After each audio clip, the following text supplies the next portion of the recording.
Proverbs chapter 31. I'm going to begin today by saying I hate Mother's Day. I hate Mother's Day with a passion, and we're going to talk a little bit about why Harold hates Mother's Day so bad, and it's not just because of my own mother. But Proverbs chapter 31, starting with verse number 10, says, "Who can find a virtuous wife? For her worth is far above rubies. The heart of her husband safely trusts her, so he will have no lack of gain. She does him good and not evil all the days of her life. She seeks wool and flax and willingly works with her hands. She is like the merchant ship. She brings her food from afar. She also rises while it is yet night and provides food for her husband and a portion for her maidservants. She considers a field and buys it. From her profit she plants a vineyard. She girds herself with strength and strengthens her arms. She perceives that her merchandise is good, and her lamp does not go out by night. She stretches out her hand to the distaff and her hand to the spindle. She extends her hand to the poor. Yes, she reaches out her hand to the needy." Now what we have is we generally have the recipe for getting up and talking about how great it is to have a mother. And I mentioned during Sunday school that during Father's Day, we're always trying to get the fathers to get their act together. But when it comes to Mother's Day, mother was always the best. Mother's Day is not a biblical principle. There is nothing in the book that says because you have a mom or because you are a mom, you deserve to be celebrated and praised. Proverbs 31 describes a special type of person. Describes a woman who has made herself someone to celebrate. But our standards are quite a bit different, and I'll show that to you. I have a few examples of mothers. Houston mother arrested for keeping a tiger at home with her daughter. Now, this is a real story. Mother went to jail because she kept a tiger home with her daughter. Now, if you read the whole story, you find out she kept a tiger, 3 tiger cubs, a fox, a cougar, and assorted monkeys. I don't even know what assorted monkeys is, but they had assorted monkeys. Now, the verdict is she's eligible for Mother's Day. All right? She gets the presents, the gifts, the flowers, and someone takes her to lunch. Here's another one. A Milwaukee woman arrested for her 3rd DUI and has her 8-year-old on her lap to steer the car. Guess what? Eligible for Mother's Day. One more. Mom and boyfriend arrested after 7-year-old test positive for meth. Guess what? Eligible for Mother's Day. When I was a kid, I used to always get the job. We did this thing that was ridiculous, and it was that we gave these little prizes to the moms on Mother's Day. And this is how the prizes went. It would be like, which mother drove the farthest? Did you guys ever do that here? Oh, good. Which mother drove the farthest? And then somebody would, well, I drove this far, I drove that far, and whoever drove the farthest got a present. Let me translate that. That is the mother who figured out to stay the furthest away from her children. She got a gift. Then it was, who's the oldest mother here? We'd figure out who the oldest mother is, and we would gift her. You know what that means? That is the mother who hasn't died for the longest amount of time. She gets a prize. The newest mother.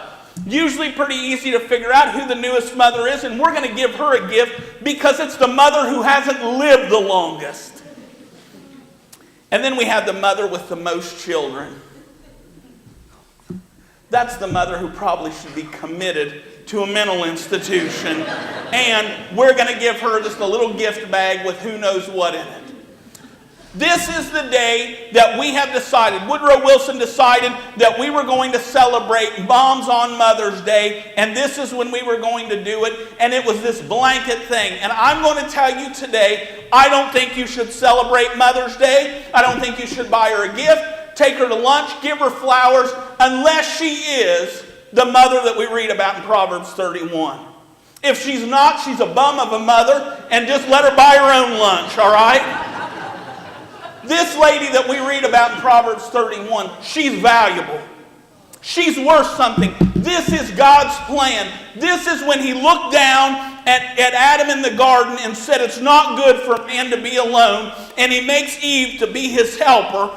And she is going to be the mother of all the living. He didn't just want her to be someone with the ability to reproduce.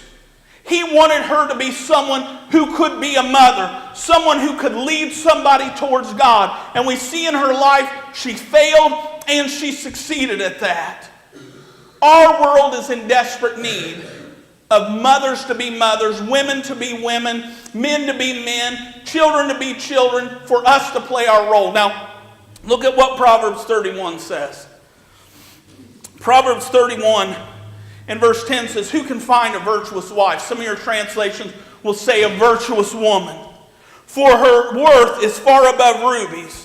The heart of her husband safely trusts in her." You jump down to verse 15, and it says, "She also rises while it is yet night and provides food for her household and a portion for her maidservants." The first thing we see is she is valuable, and she's valuable to her family.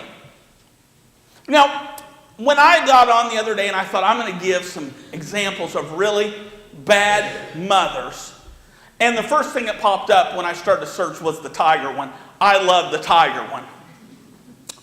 But do you know how far I rolled down on that screen? And it was mother arrested, mother arrested, mother arrested, child neglect, child abuse, all of this stuff. And you look and you say, there is a difference between what God intended, what would be valuable to her family, and what would be detrimental to her family. This lady that we read about in Proverbs 31, she has a place in her family. Now, today, we find offense when someone says a woman's place is in the home. Now, let's just take a moment this morning.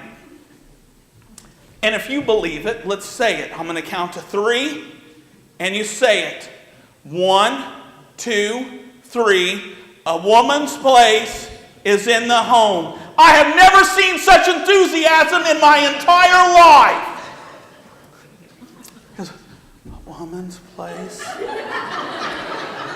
is in the home. You know what? We're ashamed of that. We're ashamed of that.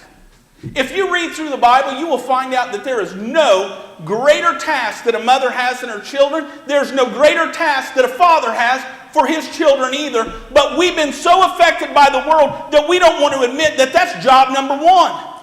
You look at the Proverbs 31 gal, what's she do? She rises up early in the morning. Why? To be valuable to her family. Family is priority number 1. And everybody's like, well, a woman can do anything a man can do. I'm going to tell you something. A man can't be a mother. Man can't be a mother. It's not the way it was intended to be. And you look at this and you say, oh, everyone's sitting around and saying, equal, equal, equal. Folks, God did not make us equal. He did not give us the same role. And our country is falling apart because dads aren't home to be dads and moms aren't home to be moms. Dad sees it as not his job, and a woman sees himself, mom sees herself as so empowered that she's not going to waste her time with these kids. Folks, that is the most valuable thing. I love when someone passes away and they say, you can't take it with you. And I'm going to tell you something, that stuff that you paid for, you can't take it with you. That stuff that you raised, you can take it with you. You can take it with you. It's the only thing that matters. It's the only thing that matters. And we've got to quit following the steps of the world and the path of the world and saying, that's not an important thing for me. There is nothing greater that you can do in this whole world as a mother than to be a mother. There's nothing greater that you can do as a father than to be a father. And our world is dying because of it. Because we say, oh, I'm not going to be strapped down to the kids. Folks, we're told train up a child in the way he should go. What Moses was told was what? Teach him my laws when you lay down, when you stand up, when you walk down the road, and when you walk through the doorpost of your house. This is something that is all the time. And everyone wants to argue about, well, can a woman work or can a woman not work? You're going to see this virtuous woman, she's got her hands in everything.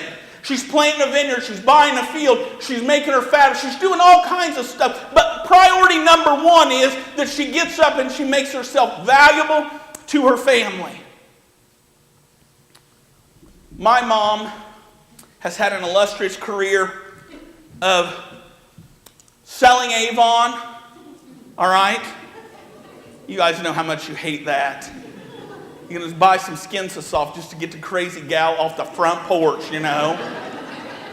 You don't care if it repels mosquitoes. If you buy it, it repels the Avon lady. That's all that matters. She cleaned hotel rooms for a while.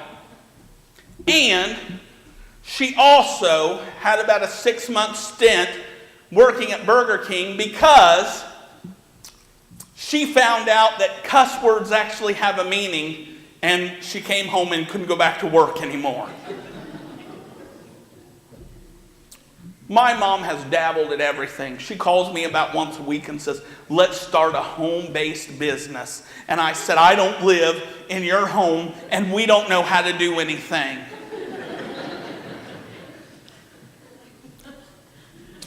We could have lived better had Mom got up early in the morning, got in the car, and went off to work. There's no doubt about it. I would not trade the fact that she decided to be a mom for anything. She's getting the old hip replaced this week. She is convinced that this could be the end. She hears taps playing in the background. Her life could be over. This could be it for dear old Mommy. And guess what? All that matters is not what house she lived in. It's not matter what kind of car we drove. Not matter what kind of vacations we took. What matters is whether or not she did her primary job, and that was to be a mother. And we need people to stand up today and say, that's what I'm going to be. I'm going to be someone who is valuable to my family. I'm going to be someone that family becomes the priority, that I'm going to think of them before I think of anything else, because they are what's important. All the rest of this stuff, what she does to go out and make money, what she does to further their financial status, that was all secondary. What was first and most important was that she was going to be a mother. And that one deserves to get taken to lunch today. That one deserves a happy Mother's Day. That one deserves to be praised. Look at what else we find in Proverbs 31. Proverbs 31 and verse number 20. It says, she extends her hand to the poor. Yes, it reaches her hand to the needy. What we see is she's valuable to everyone else. Now, our world is dying for this woman. In Romans, the first chapter, we're given this list of evil, sinful things that the world was fallen into. And it looks very similar to the list of evil, sinful things that our world is falling into today, that we would say, this is bad. And as Paul writes to the church at Rome about this evil, immoral things, he says this statement that jumps out to me. It's like it's bold printed in my Bible. It says, even the women. Even the women. Now you're reading down through here and they're talking about all these evil and immoral things, and you know what it is? It's kind of what we expect guys to do. We expect that they're going to be deadbeats, they're going to be losers, they're going to make bad decisions. Father's Day we'll get around to finishing this list. But whenever we think about horrible things, we generally think about, oh, a man did it. Man did it. He says in this moral decay that was going on in Romans, the first chapter, even the women. And you know what that tells us? That is our last line of defense. Our world is in need of women to be women, and women to be valuable, women to be line holders on morality, women to be line holders on what is right and pure and just, women to be that light to this world that says, hey, we're not going to do what everyone else does. Our world is dying for that. Today we have this, equal rights for equal. And if you've been in Wednesday night Bible study with me and you've heard me talk about how things were back in the first century, you'll realize that I think that what they did to women was absolutely, positively horrible. I think women should be treated great. I think that they should not be persecuted. I don't believe they're property, and I don't believe they're second-class citizens. But you play a different role in our world than what your husband or your dad or your sons will play. This woman decides, I'm going to be valuable. She goes out, takes care of her family, and then what she do? She begins to take care of everybody else. She begins to show how valuable she is to the people around her. Now, when I was growing up, we had a lady at church. When she walked in the door, people avoided her because she was going to be sure to talk to you and to make your day worse. She would come in, and everyone would try to avoid asking her how she was doing, because not only would she tell you how bad she was doing, she was going to also make you do that bad as well. She was going to take your sunshiny day and drag it down. We used to drive her to church with us, and she would sit in the back of the car, and she complained about the sunshine. Now I want you to roll that around in your brain for a little bit. She would get in the car and say, "Oh, the sun, it's horrible." Folks, if you can complain about sunshine, you can complain about anything. When people got around her, their lives got worse. When people had to deal with her, they were drugged down. They were never lifted up. This woman we read about that's valuable, that's worth being praised, that is hard to find, guess what? She brings everybody up. She goes to where? The poor and the needy, and she does what? She lifts them up. People are better because they've known her. I was at a funeral here a couple years ago, and someone said that about the lady who had passed away. They said, we're all better because we knew her. Now, we've heard that said, and it's kind of just a coined phrase that rolls out. But everyone in the room believed it was true, that because they knew her, because she was part of their life, that their life was better. That losing her was a tragedy, not in the sense of her eternal soul, but in the fact that we weren't going to bump into her. She was on my phone all the time. I lived 600 miles away from her. And guess what? I called her because my day got better when I talked to her. And we need to ask ourselves, am I in that position? Is that who I am? Women are always trying to find their place in this world, and they always want to try to say it's the same as a man. And folks, I'm telling you what, I think you got a better place. I think you got a more important job. And you can be this person that walks out into this world and makes the world a better place because you're not like everyone else. The last thing I want you to see about this woman, the most important thing about this woman is in verse 30.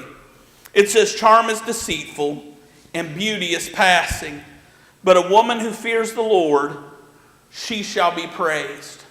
This woman that we're reading about, she is God's gal. She's God's gal. And you look at this, most people believe that Solomon wrote this psalm. There's a lot of argument about it, but if he didn't, he still had a whole lot of interaction with women, and his interaction with women was what? They drew him away from God, and they drug him down. At the end of his life, he says what? Vanity, vanity, it's all vanity. What we read about in Proverbs 31 is we read about a gal that's what? She is in tune with what God wants. She is God's gal. And it said about her that beauty and charm, they'll go away. Now, this is what we teach our children. We teach our children, find you a pretty one, and you'll be happy. Divorce rate's over 50% in our country, and what do we say? Find a pretty one, you'll be happy. In Genesis, the 6th chapter, we see the downfall of our world, where God's diagnosis is that the thoughts and the intents of every man's heart is only evil continually. And this starts because it says the sons of God looked at the daughters of men, that they were beautiful. And we have to ask, by whose standard? By whose standard?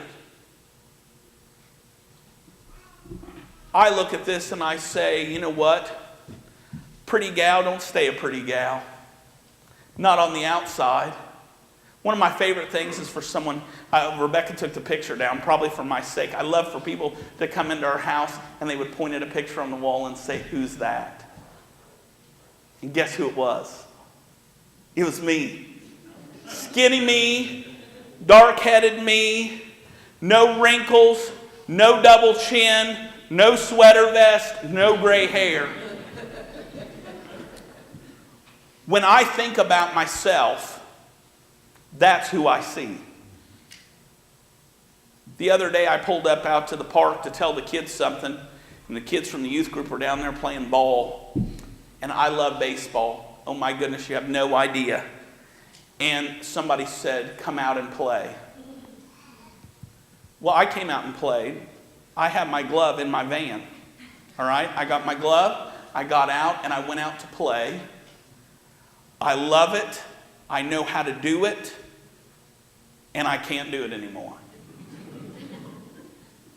The ground is further than it used to be. I have a range of motion that's about like this now. Anything rolling is a home run in my book. You know what? We're not what we used to be. It doesn't last. Youth is something that's here and it's gone. And if we teach our children that this is what's important, that what someone looks like, that you like their hair, that you like their looks, that you like everything about all that stuff on the outside goes away.